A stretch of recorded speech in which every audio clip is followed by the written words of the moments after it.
सन्माननीय अध्यक्ष महोदय, या सभागृहाचे नेते आणि राज्याचे मुख्यमंत्री सन्माननीय देवेंद्रजी फडणवीस यांनी जो सभागृहासमोर शोक प्रस्ताव या ठिकाणी आणलेला आहे, त्या प्रस्तावावर मी शिवसेना उद्धव बाळासाहेब ठाकरे पक्षाच्या वतीनं आणि माझ्या स्वतःच्या वैयक्तिक वतीनं मी या ठिकाणी बोलण्याकरता उभा आहे. अध्यक्ष महोदय, आपल्याला ज्ञात आहेच की वर्षामध्ये 3 अधिवेशन होतात आणि या 3 अधिवेशनमध्ये किमान 25 ते 30 लोकांना आपण श्रद्धांजली अर्पण करतच असतो. आपण त्यांचा शोक प्रस्ताव सभागृहासमोर आपण चेअरवरून मांडता आणि आपण सगळे मिळून त्या शोक प्रस्तावामध्ये सहभागी होत असतो, सामील होत असतो. परंतु आजचा जो शोक प्रस्ताव आहे, हा शोक प्रस्ताव या सगळ्या प्रस्तावांपेक्षा वेगळा आहे. माननीय मुख्यमंत्री महोदयांनी या राज्याचे उपमुख्यमंत्री कैलासवासी अजितदादांबद्दल या सभागृहामध्ये अजितदादांचे सर्व पैलू, अजितदादांचं संपूर्णपणे आयुष्य, त्यांची जडणघडण, त्यांची स्वभाव वैशिष्ट्य ही सगळी सभागृहासमोर माननीय मुख्यमंत्री महोदयांनी या ठिकाणी ठेवलेली आहे. खरं तर अजितदादांबरोबर बरेच वर्ष मी देखील काम केलेलं आहे. 1995 साली ज्या वेळेला आम्ही सभागृहामध्ये आलो, त्यावेळेला सभागृहामध्ये आम्ही सत्ताधारी पक्षाचे सदस्य म्हणून पलीकडच्या बाजूला बसत होतो आणि विरोधी पक्षाचे सदस्य म्हणून इतर सदस्यांबरोबर माननीय अजितदादा इकडे बसत असत. 95 ते 99 या कालावधीमध्ये मी कधीही सभागृहामध्ये अजितदादांना बोलताना कधी ऐकलेलं नव्हतं. एक अतिशय बुजऱ्या स्वभावाचा तरुण, अतिशय दिसायला उमदा, देखणा, अंगकाठी सडपातळ, सफेद पॅन्ट, सफेद फुल हाताचं शर्ट आणि कुणालाही त्यांनी थोडं स्मितहास्य करावं असं वाटावं आणि ते स्मितहास्य झेलण्याकरता म्हणून सगळेच जसे आसुसले असायचे तशाच पद्धतीनं माझ्यासारखा देखील आमदार पलीकडे जरी बसला असला तरी सुद्धा त्या अजितदादाच्या स्मितहास्याकरता आम्ही सगळे त्यांच्याशी जवळीक साधण्याचा प्रयत्न करत असू. परंतु सुरुवातीपासूनच म्हणता बुजरा स्वभाव असल्यामुळे ते सगळ्यांपासून थोडे अलिप्त राहायचे हे मी बघितलं. परंतु खऱ्या अर्थानं दादा या महाराष्ट्राला अनुभवायला कधी मिळाले तर 1999 साली ज्या वेळेला पुन्हा काँग्रेस राष्ट्रवादी काँग्रेसचं सरकार आलं आणि त्या सरकारमध्ये अजितदादा मंत्री झाले आणि खऱ्या अर्थानं दादांच्या नसानसामध्ये ग्रामीण भागाबद्दल किती कणव आहे, किती कळवळ आहे, सर्वसामान्य माणसाला न्याय देण्याकरता म्हणून मी सत्तास्थानी बसलोय हे त्यांच्या कृतीतून दिसत होतं, केवळ बोलण्यातून दिसत नव्हतं. या सभागृहामध्ये मी अनेक वेळा बघितले. नंतर त्यांच्यावर जे आरोप झाले त्या आरोपानं कधी ते व्यथित झाले नाही, कधी खचले नाहीत, कधी त्याच्याबद्दल त्यांनी भाष्य केलं नाही. त्यांच्याबद्दल, त्या आरोपांबद्दल कधी आपण जाऊन भाष्य करायचा प्रयत्न केला तर ते दुर्लक्ष करायचे आणि कामाकडे लक्ष द्यायचे. पण या सभागृहामध्ये ते ज्या वेळेला पलीकडच्या बाजूला होते आणि या बाकावर विरोधी पक्षाचे सदस्य होते, त्यावेळेला प्रश्नोत्तराचा तास असला की अजितदादांच्याकडे कुणीही कसल्याही प्रकारची मागणी करावी आणि अजितदादांनी ती ताबडतोब स्वीकारावी, त्याचं खुलाशावर उत्तर द्यावं. ते करणं शक्य असेल तर ते कसं शक्य आहे, ते करणं शक्य नसेल तर ते का शक्य नाही, इतकं सडेतोड आणि ठोस उत्तर देणारा नेता आज राज्यकर्ता म्हणून किंवा आपण राजकारणामध्ये दिसणं कठीण आहे. ज्याचं काम होण्यासारखं असेल त्याला होय म्हणून सांगणार, ज्याचं काम होण्यासारखं नसेल त्याला नाही म्हणून सांगणार. त्याच्याही पलीकडे त्यांच्याकडे अध्यक्षमध्ये एक नैतिक बळ होतं जे मी स्वतःहून अनुभवलं. नैतिक बळ असं होतं की एखादं काम होणार असेल परंतु ते काम झाल्यामुळे आपल्या पक्षाच्या कार्यकर्त्यावर, पदाधिकाऱ्यावर जर काही त्याचा राजकीय परिणाम होणार असेल तर त्याला स्पष्टपणे सांगण्याचं नैतिक बळ अजितदादाकडे होतं की हे काम जरूर होऊ शकलं असतं, जरूर मी केलं असतं, पण हे तुझं काम केल्यामुळं माझ्या पक्षाच्या कार्यकर्त्यावर कसा परिणाम होणार आहे, त्याच्यावर कसा अन्याय होणार आहे, त्याला कसा त्रास होणार आहे, त्यामुळं मी तुझं काम करणार नाही, हे सांगण्याचं धाडस हे अजितदादांच्याकडे होतं. हे सांगण्याचं धाडस हे अजितदादांच्याकडे होतं. 2005 साली 6 साली मी राष्ट्रवादी काँग्रेस पक्षामध्ये प्रवेश केला. शिवसेना सोडावी लागली, राष्ट्रवादी काँग्रेस पक्षामध्ये मी प्रवेश केला आणि 2006 ते 2005 मध्ये प्रवेश केला. 2004 मी शिवसेना सोडली, 2005 मध्ये मी प्रवेश केला आणि 2005 ते 2019 अध्यक्ष महोदय मी अजितदादांच्या बरोबर काम केलं. काही दिवस राज्यमंत्री म्हणून काम केलं, काही दिवस कॅबिनेट मंत्री म्हणून काम केलं आणि काही दिवस त्या राष्ट्रवादी काँग्रेस पक्षाचा राज्याचा अध्यक्ष म्हणून सुद्धा मी काम केलं. लोकांना असं वाटायचं की दादांना बरं वाटेल तेवढं आपण बोललं म्हणजे दादांच्या आपण जवळ गेलो, पण मी अनुभवलंय, ते निराळच अनुभवलंय. बरं वाटेल हे बोलणारे बरेच लोक असतात, पण खरं बोलण्याचं धाडस हे दाखवलं जर आपण तर त्याचं सुद्धा तोंडावर नाही, बोलण्यातून नाही, पण अजितदादांच्याकडे ते सुद्धा एक कौशल्य होतं, ते सुद्धा एक उदार भाव होता की हा खरं बोललाय. भले ते माझ्या विरोधात आहे, तो खरं बोललाय तर ते खरं स्वीकारण्याचं सुद्धा दायित्व आणि तो मनाचा मोठेपणा माननीय अजितदादांच्याकडे मी स्वतःहून अनुभवलाय, मी स्वतःहून पाहिलंय. माझ्यापेक्षा ते वयानं 2 वर्षांनी लहान होते, 2 वर्षांनी लहान, मी त्यांच्यापेक्षा 2 वर्षांना मोठा आहे, 2-2.25 वर्षांना मी मोठा आहे वयानं. पण अध्यक्ष झाल्यानंतर अध्यक्षाचा मान सन्मान कसा राखावा, मी कोणतरी एका मोठ्या घराण्यातला नेता आहे, मी राज्याचा उपमुख्यमंत्री आहे, मी मंत्री आहे आणि हा अध्यक्ष आम्ही केला म्हणून झाला, हा भावनी ही वागणूक त्यांच्या स्वभावात नव्हती. अध्यक्ष म्हणून त्याचा योग्य तो मान सन्मान राखणं हे सुद्धा त्यांच्याकडे एक संस्कार होते, संस्कार होते. एक सुसंस्कृत नेता म्हणून तोंडानं वाटताना असं वाटत असेल की फटकन बोलायचा. मी तर त्यांना आमच्या कोकणातला फणसाची उपमा द्यायचो, त्यांना तर खरं फणस खूपच आवडायचं कोकणात गेल्यानंतर. वरून माणूस हा काटेरी जरी वाटला तरी आतून अत्यंत रसाळ होता, मधाळ होता, गोड होता. अशा प्रकारचे हे दादा होते. गेलेल्या माणसाबद्दल आपण अनेक वेळा चांगलंच बोलायचं असतं, पण खरोखरच दादा चांगले होते म्हणूनच चांगलं आपण सगळे बोलणारच आहोत, याबद्दल काही शंका बाळगण्याचं काही नाही. अध्यक्ष महोदय, परवानच्या दिवशी दादा गेले. सकाळी खरं सांगायला गेलं तर ज्या वेळेला मी दिवसभर कधीही टीव्ही लावत नाही, काही दुनिया इकडची तिकडे झाली तरी मी टीव्ही लावत नाही. मी संध्याकाळीच फक्त 1 तासभर बातम्या ऐकतो आणि विषय सोडून टाकतो. सकाळी मात्र जेवढी वर्तमानपत्र वाचता येतील तेवढी मात्र वाचून काढायची. पण हल्ली वर्तमानपत्र सुद्धा 8 वाजल्याशिवाय येत नाहीत, त्यामुळे ती सुद्धा वाचणं हल्ली कमी झालंय. पण माझा मुलगा विक्रांत धावत आला, त्यांनी बघितलं, पप्पा टीव्ही लावा. बोलो काय झालं? दादांच्या, माझ्या अंगावर काटा आला, दादांच्या विमानाचा ऍक्सिडेंट झाला. अरे बोलो काय बोलतोयस काय, कुठे झाला? नाही म्हणाला, फार काहीतरी गंभीर घडलंय, तुम्ही ताबडतोब टीव्ही लावा. मी टीव्ही लावला.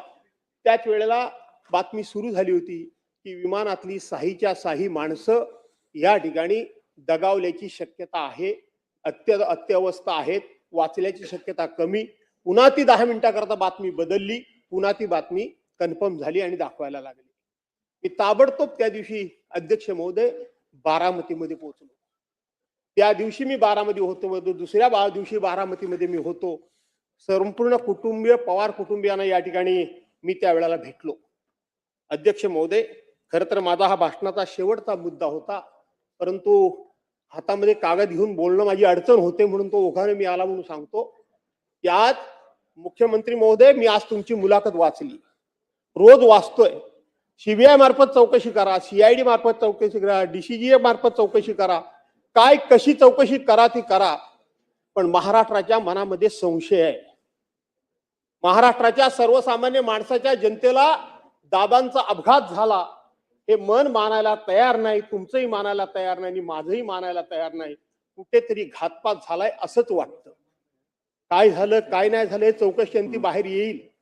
इथं आमचे सदस्य रोहित पवार त्या संदर्भामध्ये भांडतायत, पण ते भांडत असताना दुसरी एक चर्चा घडते, ही चर्चा घडू नये म्हणून हा मुद्दा मी उपस्थित करतोय की त्या दिवशी पवार साहेबांनी सांगितलं की हा घातपात नाही, हा अपघातच होता, म्हणून रोहित पवार वेगळं बोलतात आणि पवार साहेब वेगळं बोलतात असा त्याचा अर्थ लागता कामा नये का?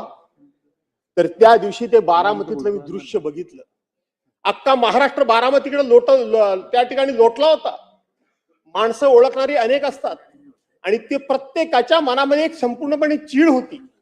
कुठेतरी काहीतरी वाईट घडलंय, कुठेतरी ही दुर्घटना घडली की घडवली गेली, अशा पद्धतीचा संशय प्रत्येकाच्या मनामध्ये होता. पवार साहेबांसारखा एक अनुभवी माणूस की कोणत्या वेळेला कोणतं स्टेटमेंट करायचं हे त्यांना माहित होतं. तो स्टेटमेंट करतानाची पवार साहेबांची तुम्ही ती छबी समोर आणा. पवार साहेबांनी हातामध्ये कागद घेतला होता, मान खाली होती आणि एकच वाक्य फक्त ते बोलले की हा घातपात नाही, हा अपघात आहे. का बोलले? कशा करता बोलले? एक जर बारामतीमध्ये दादा जर ठिणगी पडली असती, एक ठिणगी पडली असती तर अख्खा महाराष्ट्र त्या ठिणगीनं होरपळून निघाला असता, होरपळून निघाला असता. पुऱ्या महाराष्ट्रामध्ये हे लोण पोचलं असतं आणि सरकारने कितीही ताकद लावली आणि कुणीही लावली तरी त्याला कंट्रोल करणं हे कोणालाही शक्य झालं नसतं. म्हणून त्यावेळेचं पवार साहेबांचं स्टेटमेंट माझ्यासारख्या कार्यकर्त्याला अत्यंत समयोचित वाटतं. मी त्याच्यावर कधी भाष्य केलं नाही, पण आज हे भाष्य करणं मला उचित वाटतं. आणि म्हणून रोहित पवार आणि शरद पवार साहेब मांडतात ही भूमिका विसंगत नाही, तर त्याच्या वेळची परिस्थिती आपण नजरेसमोर आणली पाहिजे. आणि म्हणून दादांचा घात झाला की अपघात झाला हे मुख्यमंत्री महोदय शोधून काढा. यापेक्षा मी या विषयावर काही जास्त भाष्य करू इच्छित नाही. अध्यक्ष महोदय, दादा म्हणजे एक संपूर्ण महाराष्ट्राचा आधारवड होता. प्रत्येकाला दादा म्हणजे एक आधार वाटत होता. तो पक्ष कुठला आहे, ती जात कुठली आहे, तो धर्म कुठला आहे, तो पंथ कुठला आहे, त्यांच्या बाजूचा आहे की त्यांच्या विरोधात आहे, त्यांच्यावर आरोप केला की त्यांच्यावर टीका केली, त्यांना दोष दिला की काय केलं, याचा विचार न करता काम जर करून घ्यायचं असेल तर दादांच्या दालनात जावं.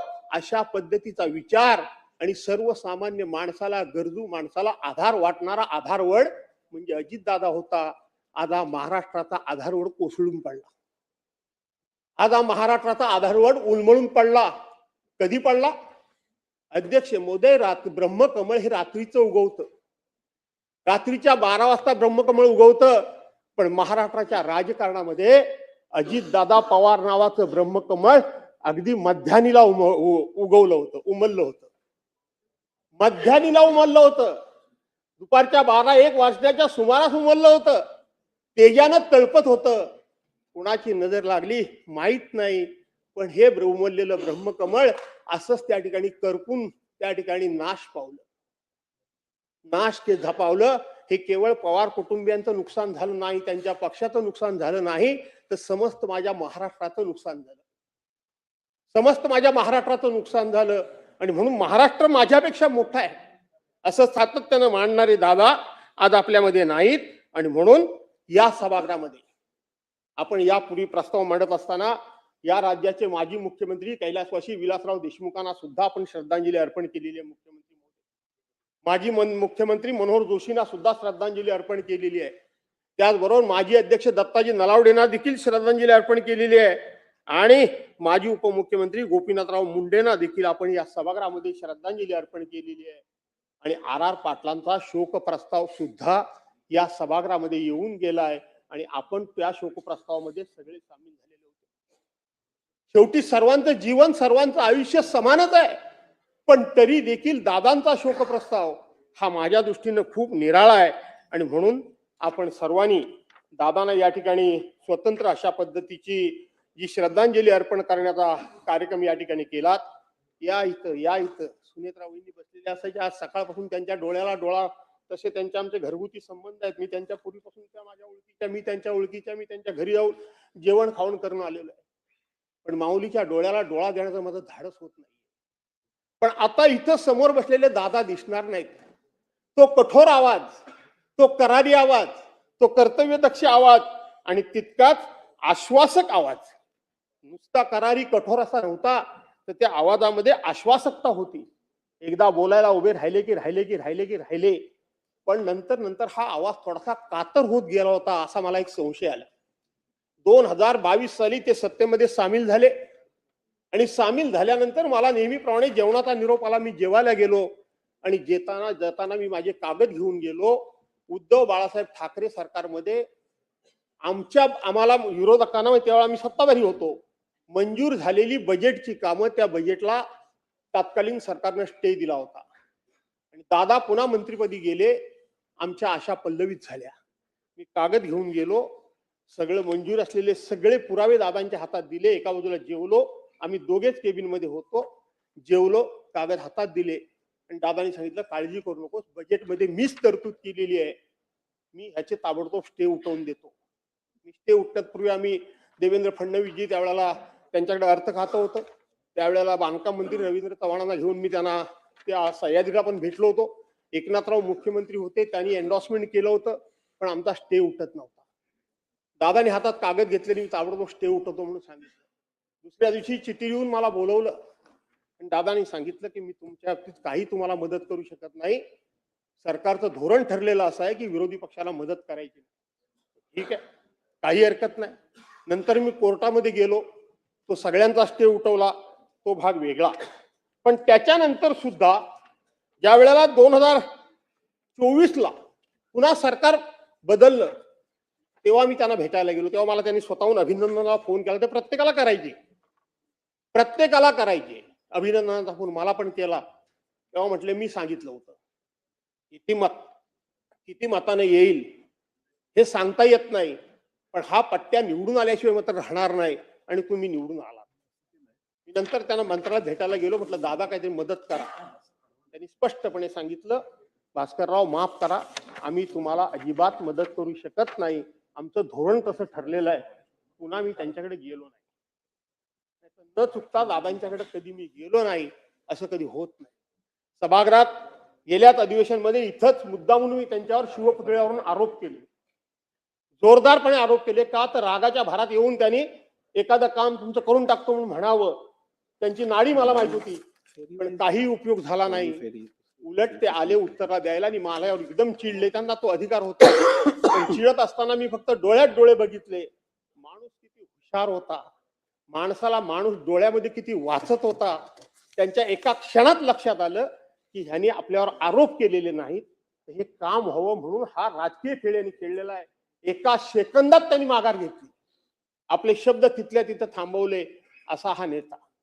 आमच्या कोकणामध्ये नुकतेच गेले होते.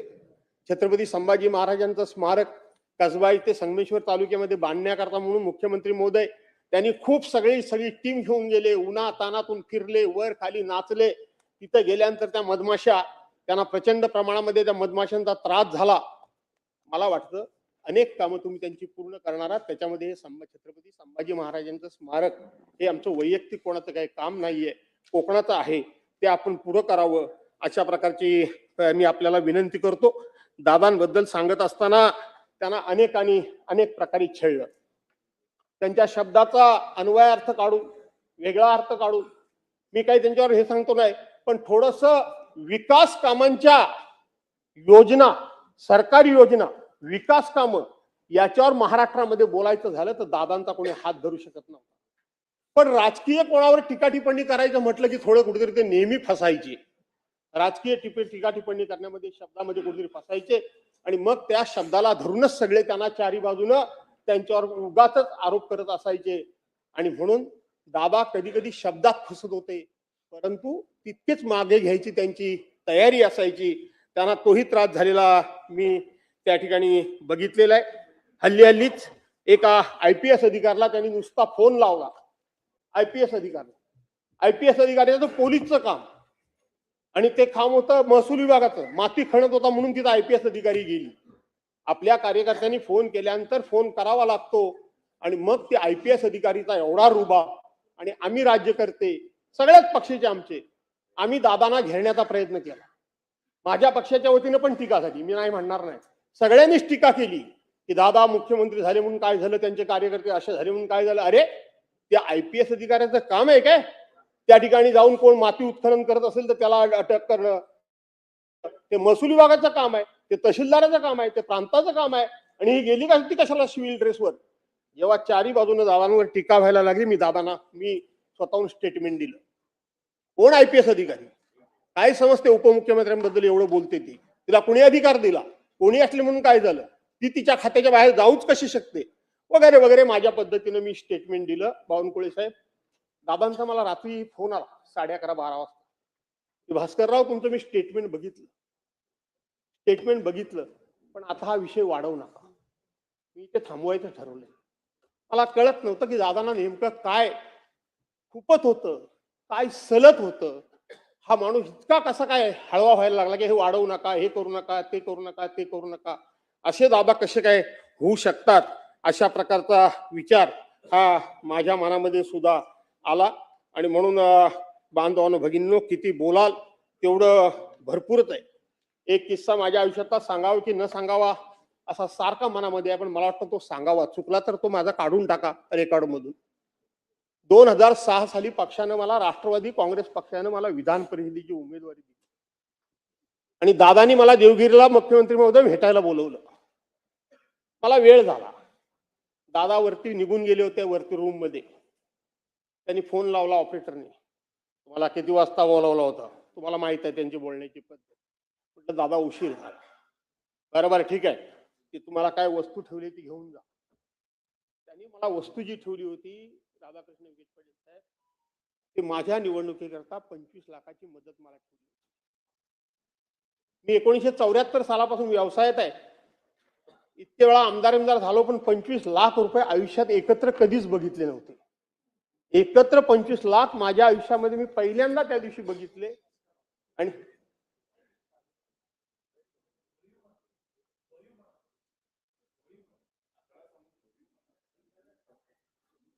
मी माझं म्हणणं बंद करतो. ठीक आहे. त्याच्यानंतर मी असं ठरवलं होतं की माझ्याकडे काही एक अमुक एक काय येईल, त्या दिवशी पहिला दादांना भेटेन. दादांना मी भेटायला गेलो. दादानी त्याच्यामध्ये भर टाकून मला परत पाठवलं.